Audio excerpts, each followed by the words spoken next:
پہلا سوال ایک اسپیشل سوال ہے ذوالحجہ کے حوالے سے.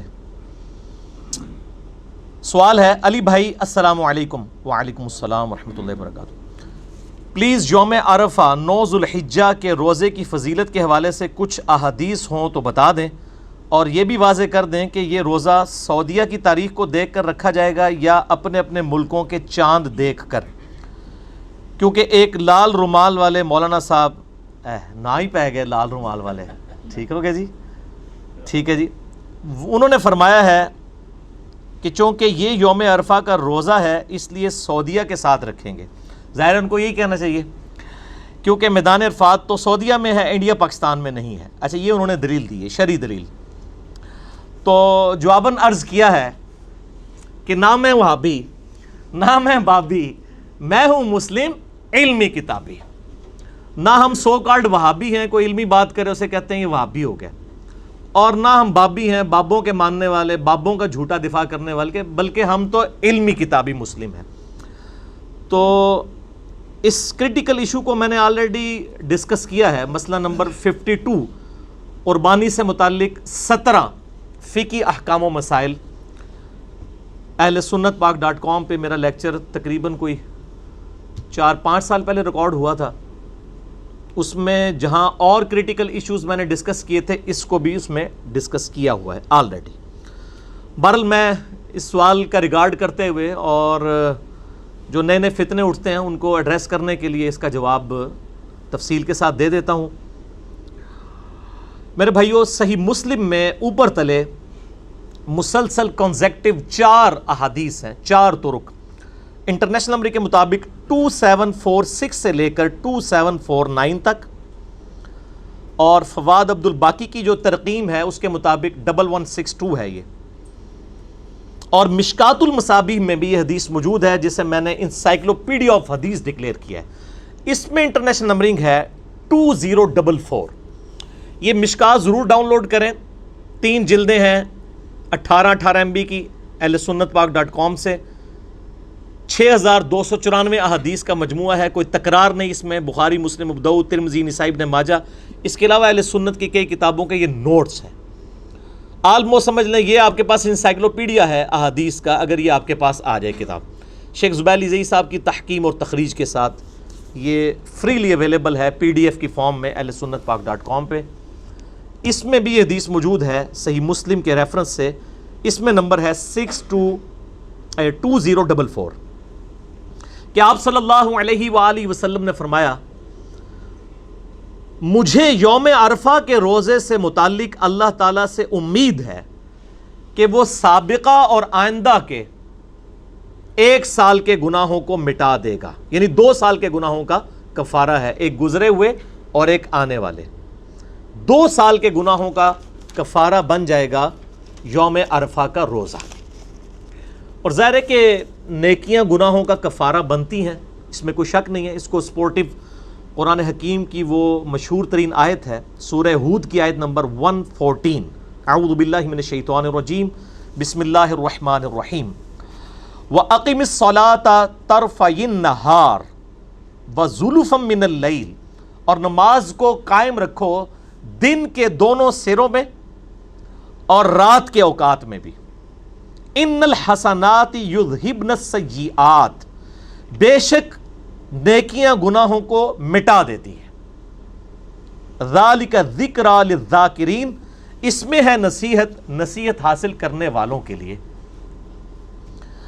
لیکن یہ یاد رکھیے گا کہ نیکیوں سے صرف صغیرہ چھوٹے گناہ معاف ہوتے ہیں، اور ہماری بدقسمتی ہے کہ اکثر گناہ بڑے ہی ہیں. جھوٹ، چغلی، گالی، زنا، شراب نوشی، ماں باپ کی نافرمانی، قتل.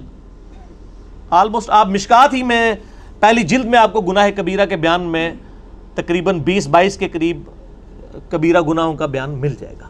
مسئلہ نمبر 18 میرا ریکارڈڈ موجود ہے، اس حوالے سے آپ دیکھ سکتے ہیں. تو یہ کبیرہ گناہ جو ہے نا جی، وہ صرف توبہ سے، اور ایسی توبہ جس کے بعد آپ اصلاح کر لیں، اس سے معاف ہوتے ہیں. زبانی کلامی آپ جتنی مرضی نیکیاں کر لیں، جتنی مرضی نمازیں پڑھ لیں، جتنے مرضی آپ تسبیحات کر لیں، کبیرہ گناہ کبھی معاف نہیں ہوں گے. جب تک سچی توبہ کر کے آئندہ اپنے آپ کی اصلاح نہ کر لی جائے. اور اس کی سپورٹ میں حدیث ہے صحیح مسلم میں انٹرنیشنل نمبر کے مطابق 550 سے 552 تک 3 طرق ہیں. مشکات میں بھی موجود ہے 564 نمبر کہ آپ صلی اللہ علیہ وآلہ وسلم نے فرمایا اگر بڑے بڑے گناہوں سے بچا جائے تو ایک نماز سے دوسری نماز درمیان کے گناہوں کا کفارہ بن جاتی ہے. ایک جمعے سے دوسرا جمعہ درمیان کے گناہوں کا کفارہ بن جاتے ہیں، اور ایک رمضان سے دوسرا رمضان درمیان کے گناہوں کا کفارہ بن جاتے ہیں اگر بڑے بڑے گناہوں سے بچا جائے. اب یہ نہیں کوئی ایک جمعہ پڑھے پھر اگلا پڑھ لے، بیچ کی ساری نمازیں معاف، نہیں. نماز چھوڑنا خود گناہ کبیرہ ہے، حتیٰ کہ صحیح مسلم میں حدیث ہے انٹرنیشنل نمبر کے مطابق 246 کہ بندے کے کفر اور اسلام کے درمیان فرق کی نماز ہے. تو نماز چھوڑنے سے بڑا کون سا کبیرہ گناہ ہو سکتا ہے؟ تو جس نے نماز چھوڑ دی اس نے کبیرہ گناہ کر لیا. اب ایک جمعے سے دوسرا جمعہ درمیان کے گناہوں کا کفارہ نہیں بنے گا، نہ ایک رمضان سے دوسرا Ramzan. Point to be noted. تو نیکیاں صرف چھوٹے گناہوں کے معاف ہونے کا سبب بنتی ہیں اور وہ نمازوں سے بھی معاف ہو جاتے ہیں. باقی فکر آخرت کے حوالے سے میں اپنے 2 لیکچرز آپ کو ریکمینڈ کروں گا. مسئلہ نمبر 146 ہے موت سے پہلے توبہ کی ضرورت اور قیامت کے دن کا ہولناک منظر. اور دوسرا ہے مسئلہ نمبر 196، یہ 146 وہ 196، کاش میں دنیا میں واپس جا سکتا.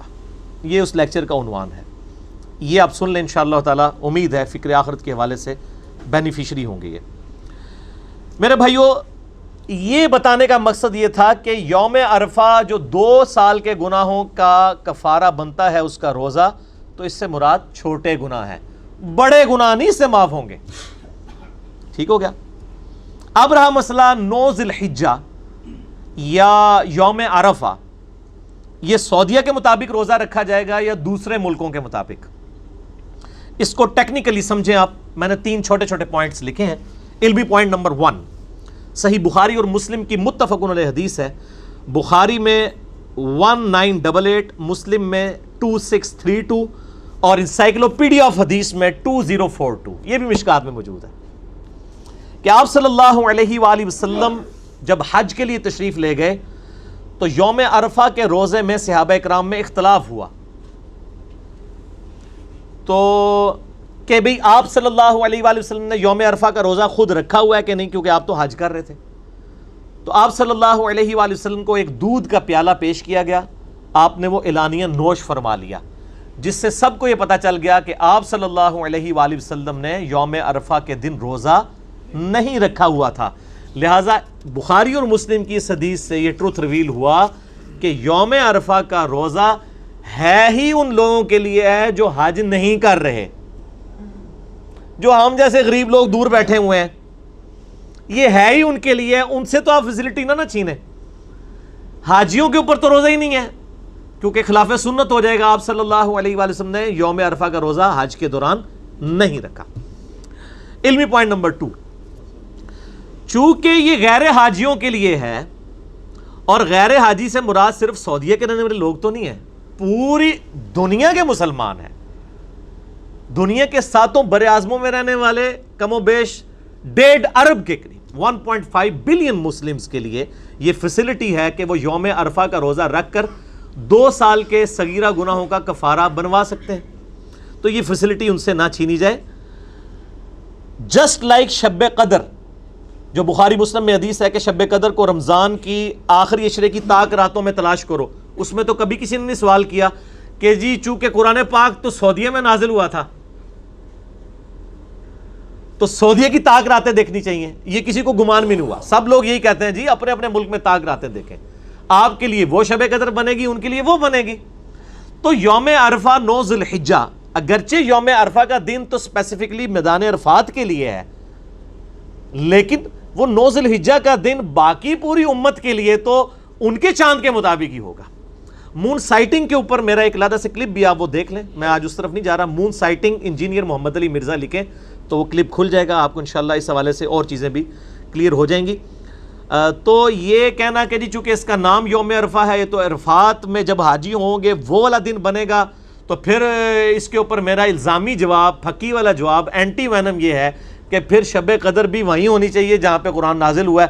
انڈیا پاکستان میں تو قرآن کو نہیں نازل ہوا. تو ایک فیسلٹی تھی اللہ تعالیٰ نے دی. علمی پوائنٹ نمبر 3، اگر کوئی بندہ کتاب و سنت کے دلائل پہ بات نہ مان رہا ہو پھر اس کو کیا دینا چاہیے؟ پھکی.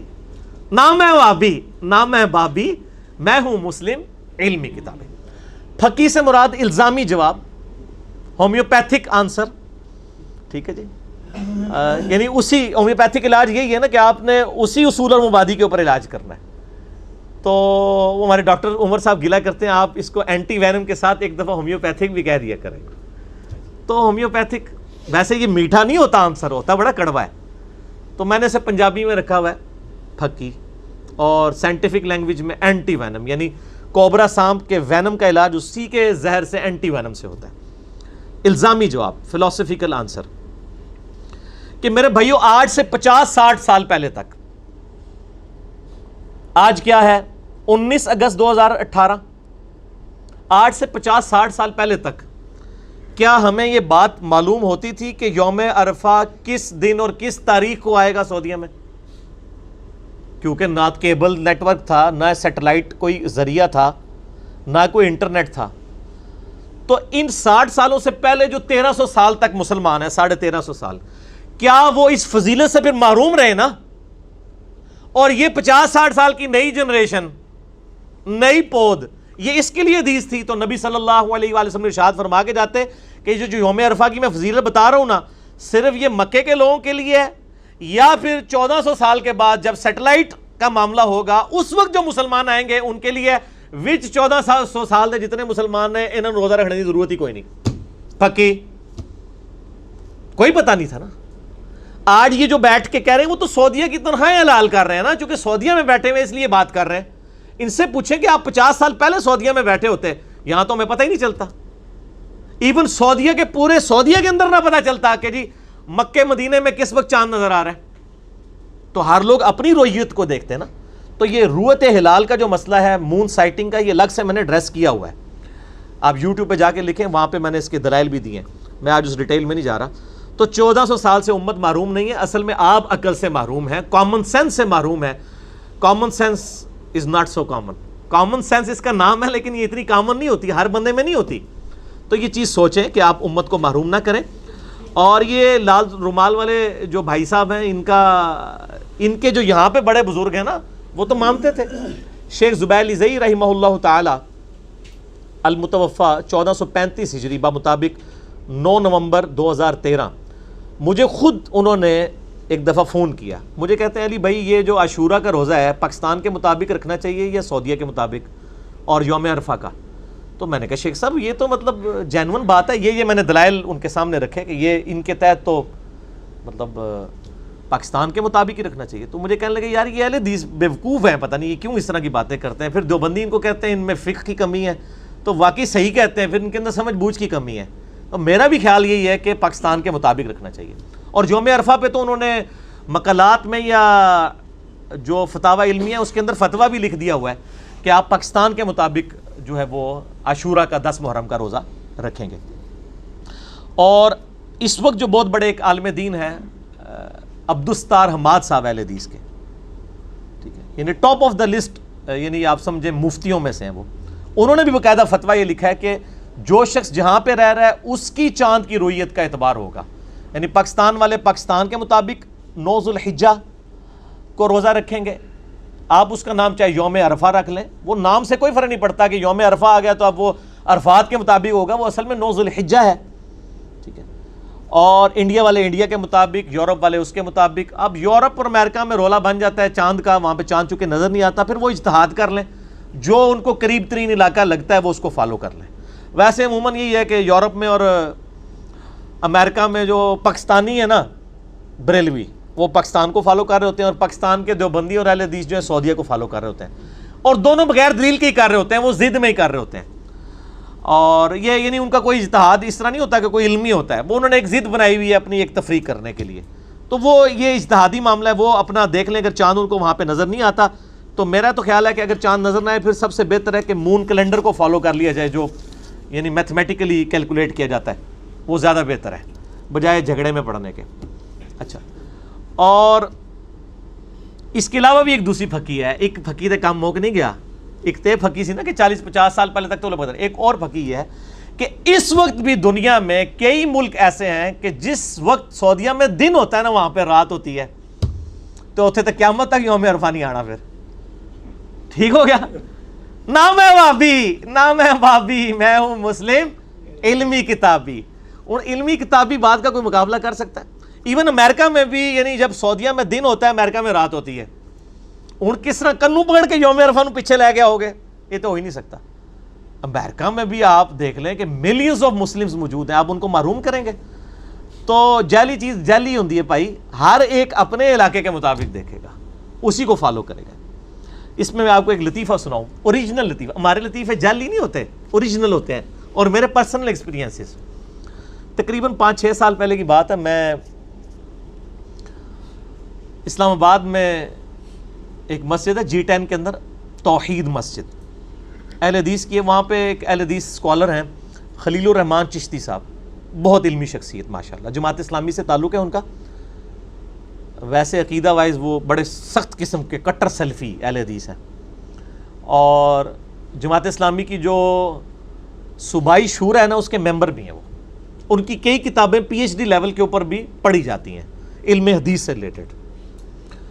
شیخ زبیر صاحب بھی ان سے بڑی محبت کرتے تھے، اور وہ شیخ زبیر صاحب کو بڑا یعنی بزرگ مانتے ہیں حدیث کی فیلڈ میں. تو میرے ان کے ساتھ کافی گپ شپ رہی ہے. قرآن کے حوالے سے بھی انہوں نے قرآن کا نظم جلی اتنی موٹی کتاب لکھی ہے. ڈاکٹر سراج صاحب کا بیان القرآن نا پورا آپ سمجھ لیں تصویروں کی شکل میں نا انہوں نے ریٹن فارم میں لے ہیں، جس پہ ڈاکٹر سراج صاحب نے خود تقریر لگائی ہے اور اس کی تعریف کی ہے. بڑی پیاری شخصیت ہے. دنیاوی طور پہ پڑھے لکھے لوگ یعنی آدمی ہیں. بیالوجی کی فیلڈ میں انہوں نے MS کی ہوئی ہے، امریکہ سے پڑھے ہوئے ہیں اور وہاں پہ پڑھاتے رہے ہیں. اور وہاں پہ پہلے انہوں نے تبلیغی جماعت میں بیٹھنے شروع ہوئے تو انہوں نے ان کو کہا یار مودودی ہے ایک گمراہ پاکستان میں نا، اس کو نہیں پڑھنا. کہتے ہیں میں مودودی کو جانتے ہی نہیں تھا. تو میں نے اپنے دوست کو اس زمانے میں کتنے $1000 بھجوائے کہ مودودی صاحب کی ساری کتابیں مجھے بھجواؤ. تو کہتے ہیں میں نے ساری پڑھی تو مجھے پھر دین کی سمجھ آئی، پھر میں دین کی طرف لگ گیا. پھر سعودیہ گئے، وہاں پہ عربی جا کے سیکھی، اور عربی ایسی سیکھی ہے کہ اب عربیوں کو عربی پڑھاتے ہیں. وہ وہاں پہ بھی پڑھاتے رہے، یہاں پہ بھی آگے ماشاءاللہ. اللہ نے ان کو بہت ملکہ دی ہے اس حوالے سے، پڑھے لکھے لوگوں تک ان کی دعوت پہنچی ہے. خلیل الرحمان چشتی، نام چشتی ہے، نام نہیں انہوں نے چینج کیا، نام وہی رکھا ہوا ہے. تو خلافت و ملوکیت کے حوالے سے بھی ان کو ساری چیزیں کلیئر ہیں ماشاءاللہ. حسینی منہج کے ہیں ماشاءاللہ تعالیٰ، کیونکہ ظاہر ہے انہوں نے مودودی صاحب کو پڑھا اور بڑے انٹلیکچوئل ہیں. اور اہل حدیثوں میں جو ناسبی ٹائپ یزیدی لوگ ہیں نا ان کی فل کلاس لیتے ہیں وہ خلیل الرحمان چشتی صاحب. تو وہ میں ان کے پاس بیٹھا ہوا، میرے دوست بھی تھے حافظ جعفر صاحب، وہ بھی پاس بیٹھے تھے. تو بائی چانس اگلا دن جو ہے نا یوم عرفہ تھا سعودیہ کا، ہمارا تو ایک دن بعد آتا ہے نا. تو کسی کا نا ان کو فون آ گیا کہ شیخ صاحب روزہ جو ہے وہ سعودیہ کے مطابق رکھیں یا پاکستان کے مطابق. انہوں نے کہا جی وہ تو یوم عرفہ تو سعودیہ میں ہوتا ہے، آپ سعودیہ کے مطابق رکھیں. فون بند ہو گیا. میں نے کہا اگر آپ اجازت دیں تو میں بھی کچھ عرض کروں. آج ہوتا تو میں کہتا سر میں عرض کروں کہ نہ میں وابی نہ میں بابی، میں ہوں مسلم علمی کتابی. اس وقت یہ چیز مارکیٹ میں نہیں آئی ہوئی تھی. تو میں نے کہا سر میں عرض کروں. میں نے ان کو یہ دونوں دلائل رکھے کہ آج سے 50-60 سال پہلے کیسے پتہ چلتا ہوگا انڈیا والوں کو کہ اور پاکستان والوں کو اور بنگلہ دیش افغانستان والوں کو کہ سعودیہ میں یوم عرفہ کب ہے. کہتے یار یہ تو میں نے سوچا نہیں کبھی. اور دوسرا میں نے کہا جی دنیا میں کئی ملک ہیں، آپ تو اتنے ملک پھیرے ہوئے ہیں جہاں پہ تو مطلب سعودیہ میں دن ہوتا ہے وہاں پہ رات ہوتی ہے. تو نا وہ ڈھیلے پڑ گئے نا.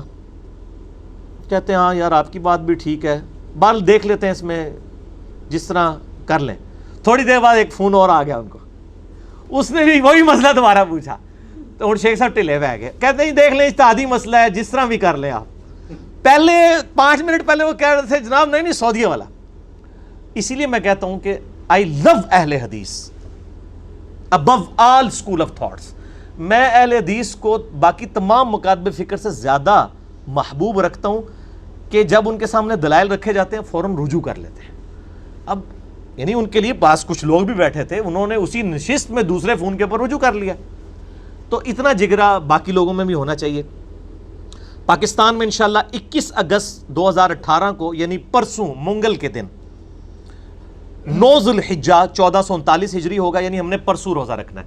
اور جو سعودیہ کے رہنے والے لوگ ہیں، عرب ممالک کے، ان کا چونکہ چاند ہم سے ایک دن پہلے نظر آیا تھا، ان کا کل یعنی منڈے والے دن 20 اگست 2018 کو یوم عرفہ والا روزہ بنے گا۔ ٹھیک ہو گیا جی؟ میرے بھائیو، ذوالحجہ کے حوالے سے چند ایک ضروری باتیں میں ضمناً عرض کر دوں کہ صحیح مسلم میں اوپر تلے 3 حدیثیں ہیں انٹرنیشنل نمبر کے مطابق 5117 سے 512 تک، اور مشکات میں بھی موجود ہے 1459، اور فواد عبد الباقی والی جو مسلم کی ترکیم ہے نا اس میں 1977 ہے۔ یہ فواد عبد الباقی نے بڑا مسئلہ خراب کیا ہے، مکتبۃ شاملہ میں بھی چل رہا ہے۔ وہ جب ایک طرح کے مختلف احادیث کے طرق آتے ہیں نا تو وہ سب کو ایک نمبر دے کے بٹوں کی نمبرنگ چلاتے ہیں۔ اب یہ دیکھ لیں آپ 7 طرق ہیں 5117 سے 5123 تک کانٹینیوس نمبرنگ میں، لیکن فواد عبد الباقی نے ان 7 کے ساتھ کو ایک ہی نمبر دیا 1977، اسی لیے اس صحیح مسلم میں ٹوٹل احادیث ہیں 3033 3033، اور جبکہ کانٹینیوس نمبرنگ والی جو دارالاسلام نے تو خیر دونوں چھاپ دی ہیں، جس کا پی ڈی ایف اور اسلام 360 میں کانٹینیوس نمبرنگ ہے 1 سے 7563 تک، وہ ٹوٹل احادیث اس میں 7563 ہیں، جس میں ریپیٹیشن کے نمبرنگ کو ایک کر دیا اس میں 3033 ہے۔ یہ میں نے آپ کو ضمن بتا دیا۔ اسلام 360 میں بھی آپ کو کانٹینیوس نمبرنگ ہی ملے گی، اور پی ڈی ایف بھی اسی پہ ہے 6 جلدوں والا۔ تو یہ جو حدیث ہے صحیح مسلم کی کہ آپ صلی اللہ علیہ وآلہ وسلم نے فرمایا، جو اس کا میں نے حوالہ دیا، کہ جب ذوالحجہ کا پہلا عشرہ شروع ہو اور تم میں سے کوئی شخص اس کو پائے، ذوالحجہ کا چاند دیکھے، اور وہ قربانی کا ارادہ رکھتا ہو، تو وہ قربانی ہونے تک اپنے بالوں اور ناخنوں کو نہ کٹوائے، نہ اپنی کھال سے کوئی چیز اتارے، کوئی بال ریموو نہیں کرنے، نہ کوئی داڑھی والا معاملہ، نہ مونچھوں والا معاملہ، اس لیے آپ دیکھ رہے ہیں میری مونچھیں بھی بڑی ہوئی ہیں، ٹھیک ہے، نہ ناخنوں والا معاملہ کرنا ہے، نہ زیر ناف بال کا، نہ بغلوں کے بال کا۔ یہ 10 دن کے لیے جو قربانی کا ارادہ رکھتا ہے جب تک قربانی نہ کر لے۔ سیدہ ام سلمہ ام المؤمنین رضی اللہ تعالی عنہا وسلام اللہ علیہا نے یہ روایت کی ہے۔ اسی کانٹیکسٹ میں ایک اور حدیث ہے جو تحفتاً آپ لے جائیں، سنن ابی داؤد میں 2789، سنن نسائی میں 4370، اور مشکات میں بھی ہے 1479۔ بھائی یہ مشکات کو پکڑ لیں، مسئلہ میرا ہے 111B مشکات کے مکمل تعارف پہ۔ میں نے بخاری مسلم کے تعارف پہ لیکچر نہیں دیا کیونکہ وہ سب کچھ اس میں کور ہے مشکات میں، اس میں نمبر ہے 1479۔ اور یہ حدیث امام حاکم نے بھی صحیح کہا، امام ذہبی نے بھی موافقت کی، امام ابن حبان نے بھی صحیح کہا، شیخ زبیر علی صاحب نے بھی صحیح کہا اس حدیث کو، کہ آپ صلی اللہ علیہ وآلہ وسلم نے فرمایا، مجھے حکم دیا گیا ہے کہ قربانی کے اس دن کو امت کے لیے عید قرار دے دوں۔ ایک صحابی نے عرض کیا، یا رسول اللہ صلی اللہ علیہ وآلہ وسلم، میرے پاس ایک دودھ دینے والی بکری ہے اور وہ بھی مجھے کسی نے گفٹ کی ہے، میں غریب ہوں خود، بس اس کا میں دودھ یہ نہیں استعمال کرتا ہوں، تو کیا میں اسے اللہ کی راہ میں قربان کر دوں؟ اللہ اکبر، آپ جذبہ دیکھیں، ساڈے ورگا ہوتا نا تو پہلے ہی کنکلوڈ کر لینا میں تو غریب ہوں، ضرورت ہی کوئی نہیں۔ ہائے ہائے ہائے، یہی میرے بھائی پھر صحابی تو صحابی ہے نا۔ تو آپ صلی اللہ علیہ وآلہ وسلم نے فرمایا کہ تم اسے ذبح مت کرو، اسے ذبح مت کرو، تم عید کے دن اپنے بال، ناخن اور مونچھیں کاٹ لینا اور زیر ناف بال مونڈ لینا، اللہ کے ہاں تمہاری مکمل قربانی لکھی جائے گی۔ سبحان اللہ، یہ ہے اللہ تعالیٰ کی رحمت۔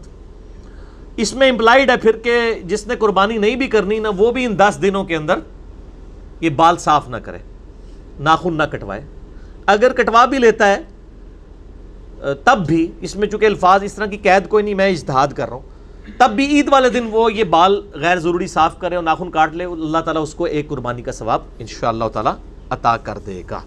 لیکن یہ یاد رکھیں یہ ساری چیزیں سنت ہیں، قربانی والے بندے کے لیے بھی یہ سنت ہے۔ اگر اس نے غلطی سے بال کاٹ لیے یا جان بوجھ کے بھی کاٹ لیے تو وہ حرام کا مرتکب نہیں ہوگا، نہ دم واجب ہوگا۔ مجھے تو لوگ ای میلز پہ یہ بھی پوچھ رہے ہوتے ہیں کہ دم تو نہیں واجب ہو جائے گا، ایک قربانی دینے میں ایک اور قربانی دیڑی پہ جائے۔ وہ دم والا معاملہ جو ہے وہ احرام کی حالت میں حاجیوں کے لیے ہوتا ہے، یہ ان کی حاجیوں کی صرف نقل اتاری گئی ہے، ان کے ساتھ مشابہت پیدا کی گئی ہے، اس وجہ سے ایک ثواب والا کام ہے، اگر کوئی مطلب نہیں کرتا گنہگار نہیں ہوگا۔ ایک اور تحفہ لے لیں، صحیح بخاری میں حدیث ہے، انٹرنیشنل نمبر کے مطابق 969، ابن عباس رضی اللہ تعالیٰ عنہما کہتے ہیں کہ نبی صلی اللہ علیہ وآلہ وسلم نے فرمایا اللہ تعالیٰ کو ان 10 دنوں میں، یعنی یہ جو پورا عشرہ ہے یکم ذوالحجہ سے 10 ذوالحجہ تک، ان 10 دنوں میں کیے گئے اعمال سے بڑھ کر کوئی عمل نہیں ہے۔ ایک صحابی نے عرض کیا یا رسول اللہ صلی اللہ علیہ وآلہ وسلم، کیا اس میں نیکیاں کرنا جہاد سے بھی افضل ہے؟ تو آپ صلی اللہ علیہ وآلہ وسلم نے فرمایا ہاں، اللہ کی راہ میں جہاد کرنے سے بھی افضل ہے، سوائے اس شخص کے کہ جو جان اور مال لے کر اللہ کے حضور جہاد کے لیے گیا اور وہ زندہ سلامت واپس نہ آیا، نہ اس کی جان واپس آئی نہ مال، سب کچھ ہی لٹ گیا، صرف وہ شخص فضیلت میں آگے سے بڑھے گا، صرف جہاد کرنے والا بھی ان 10 دنوں میں نیکیاں کرنے والے سے بڑھ نہیں سکتا۔ صحیح بخاری 969۔ اور اسی حدیث کا ایک طریق جو ہے مسند احمد میں ہے، انٹرنیشنل نمبر کے مطابق 6154، مصنف ابن ابی شیبہ میں 13919، انٹرنیشنل نمبر کے مطابق ابن عمر سے، اس میں بھی یہ الفاظ ہیں، اس میں آگے الفاظ ہیں کہ ان دنوں میں اللہ تعالیٰ کی کثرت کے ساتھ تکبیر، تحلیل اور تحمید بیان کرو۔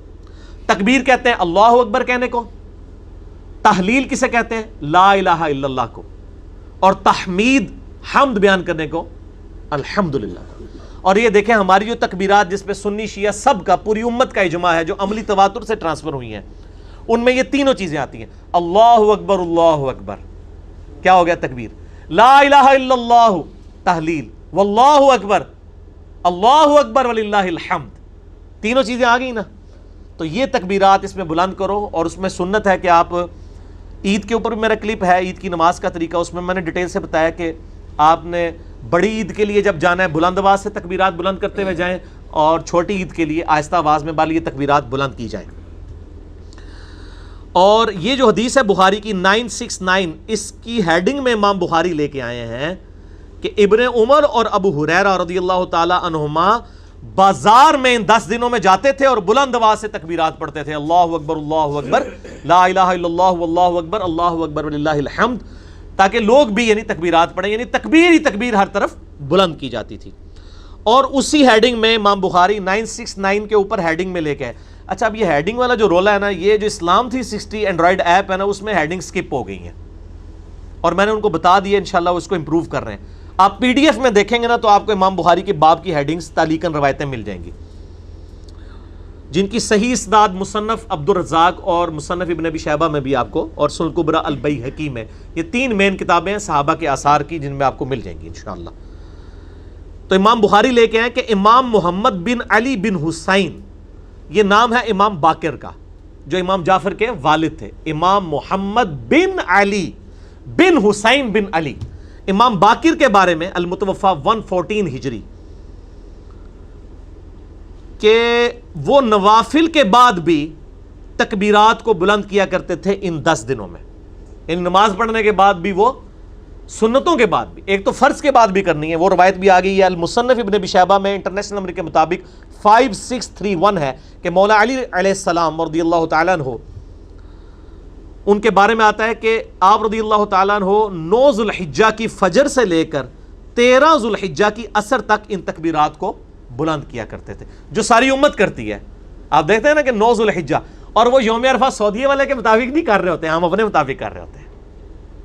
ہم نے یعنی وہ منگل والے دن صبح شروع کرنی ہے، اللہ اکبر لا الہ الا اللہ واللہ اکبر وللہ الحمد، کم از کم ایک دفعہ پڑھیں فرض کے بعد۔ اور امام باقر کے بارے میں آ رہا ہے، امام بخاری لے کے آئے کہ وہ نوافل اور سنتوں کے بعد بھی پڑھا کرتے تھے۔ اچھا، المصنف ابن ابی شیبہ میں آپ اگر تکبیرات والا چیپٹر نکالیں نا، جس سے میں نے یہ روایت مولا علی کی بیان کی، اس میں آپ کو 3 طرح کی تکبیرات ملیں گی، تینوں ہی سنت ہیں کیونکہ صحابہ اور تابعین سے ثابت ہیں۔ ایک تکبیر آپ کو یہ ملے گی کہ صحابہ کرام تکبیر بلند کرتے تھے، اللہ اکبر اللہ اکبر اللہ اکبر، صرف یہ بھی تکبیر بلند کر سکتے ہیں، یہ بھی عید کی تکبیرات ہیں۔ دوسری تکبیر جو مشہور ہے، اللہ اکبر لا الہ الا اللہ واللہ اکبر وللہ الحمد۔ اور تیسری تکبیر بھی ملتی ہے، اللہ اکبر کبیرہ والحمد للہ کثیرہ وسبحان اللہ بکرۃ واصیلا۔ اور یہ جو میں نے آخر میں دعا پڑھی ہے تو صحیح مسلم میں اس کی فضیلت آئی ہے کہ ابن عمر کہتے ہیں کہ ایک شخص نے نبی الاسلام کے پیچھے پڑھی تو آپ فرمایا اس کے لیے تو آسمان کے دروازے کھول دیے گئے، اور کہتے ہیں اس دن کے بعد میں نے اس دعا کو کبھی نہیں چھوڑا۔ تو وہ ثنا کے طور پہ پڑھنا بھی اسے سنت ہے، یعنی سبحانک اللہم و بحمدک جو ہم پڑھتے ہیں نا، اس کی جگہ بھی یہ پڑھ سکتے ہیں اللہ اکبر کبیرہ والحمد للہ کثیرہ وسبحان اللہ بکرۃ واصیلا۔ یہ واؤ کے بغیر بھی ثابت ہے، واؤ کے ساتھ بھی ہے، اللہ اکبر کبیرہ الحمد للہ کثیرہ سبحان اللہ بکرۃ واصیلا۔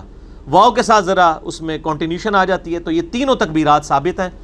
آپ کوئی سی تکبیر بھی بلند کریں وہ تکبیر ہی شمار ہوگی، اللہ تعالیٰ کی بڑائی کا بیان ہوگا۔ اللہ تعالیٰ سے دعا ہے جو حق بات میں نے کہی اللہ تعالیٰ ہمارے دلوں میں راسخ فرمائے، اگر جذبات میں میرے منہ سے کوئی غلط بات نکل گئی اللہ تعالیٰ ہمارے دلوں سے محو کر دے، ہمیں کتاب و سنت کی تعلیمات پر عمل کر کے دوسرے بھائیوں تک پہنچانے کی توفیق عطا فرمائے۔ سبحانک اللہم و بحمدک اشہد ان لا الہ الا انت استغفرک و اتوب الیک وما علینا الا البلاغ المبین۔ جزاکم اللہ خیرا۔